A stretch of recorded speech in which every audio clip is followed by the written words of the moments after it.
ایک منٹ کا افسانہ آغا جی۔ آغا جی کی چپل آج پھر صحن کی اینٹوں پر گھسٹ گھسٹ کر چلتی رہی۔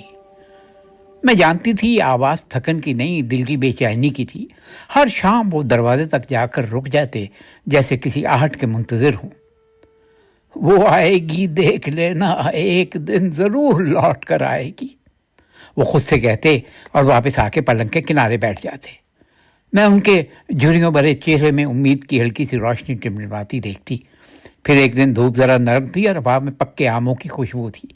آغا جی بغیر سہارا لیے دروازے کی طرف قدم بڑھانے لگے۔ میں نے حیرت سے دیکھا، دروازہ کھلا اور ایک دبلی پتلی لڑکی اندر داخل ہوئی۔ آغا جی میں واپس آ گئی ہوں۔ آغا جی کے ہونٹوں پر لرزتی مسکراہٹ آئی۔ ان کے چپل آہستہ سے پاؤں سے سرک کر زمین پر جا گرے اور برسوں کا انتظار لمحے میں ختم ہو گیا۔